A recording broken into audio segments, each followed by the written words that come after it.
Hallo maatjies, baie welkom by ons volgende Sabbatskoolles. Vandag is ons by les 9 van die tweede kwartaal.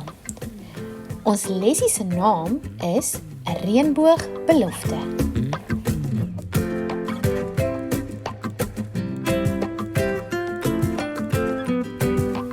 Die geheelteksvers kom uit Genesis 9 vers 15. En dit sê: Ek sal my belofte onthou wat ek aan julle gemaak het, aan julle en die diere. Nooit weer sal die water die hele aarde toemaak nie.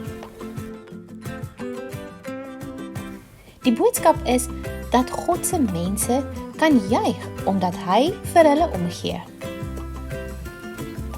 Het dit ook ooit vir baie dae na mekaar gereën waar jy bly? Het jy dalk moeg geraak daarvoor om die heeltyd binne te speel? Hoe het dit gevoel toe jy uiteindelik buitekant toe kon gaan? Het jy dit geniet om die sonnetjie op jou rug en jou gesig te voel? Indien wel, sal jy verstaan hoe Noag en sy familie gevoel het toe hulle uiteindelik uit die ark kon uitgaan. Na meer as 'n jaar in die ark, moes dit wonderlik gewees het om hulle voete buitekant te sit. Noag se familie het uit die ark uitgeklim en die lieflike lug ingeasem. Hulle het in die warm sonnetjie gestaan en geglimlag. Die wêreld het so anders gelyk. Dit was so stil. Die 8 mense wat van die ark afgeklim het, was die enigste mense oor op die hele aarde. Hulle sou oorbegin.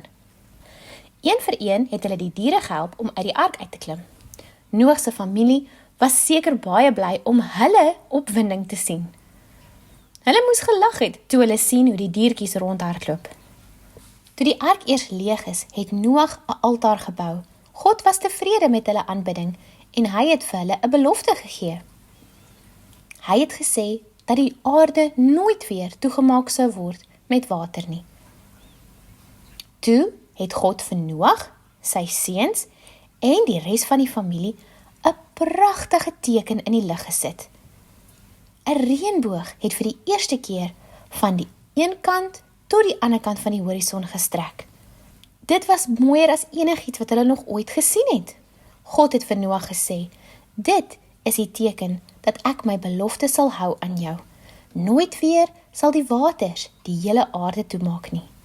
Wanneer ook al julle die reënboog sien, moet julle onthou dat ek julle liefhet. God het geweet dat Noag en sy familie dalk bang kan raak as hulle in die toekoms wolke in die lug sien. Sou hulle dink dat daar weer 'n vloed kom? Dit is hoekom God vir hulle die reënboog gegee het, dat hulle kan onthou dat hy 'n belofte gemaak het. En as God 'n belofte maak, dan gaan hy dit altyd nakom. Hierdie een spesiale familie het baie dinge saam deurgemaak. Vir meer as 'n jaar het hulle saam gewerk op die ark. Lang nagte en dae het hulle saam spandeer.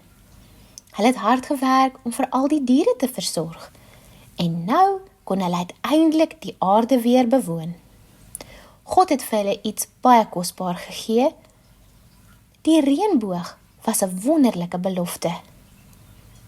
Ons behoort ook aan 'n spesiale familie. Ons familie van gelowiges sluit die kerk en skool, as ook ons mammas en pappas en oumas en oupas in. Ons is ook 'n baie spesiale werk gegee om te doen. En oor ons lewe sal ons baie dinge saam deurmaak. Hierdie ervarings kan ons nader aan mekaar bring en nader aan God. Ons moet onthou, net soos wat God vir Noag se familie spesiale beloftes gegee het, het hy vir ons ook beloftes gegee en hy is baie lief vir ons. Wanneer jy 'n reënboog sien, dink bietjie aan God se liefde vir jou en sê vir hom dankie dat hy altyd sy beloftes hou.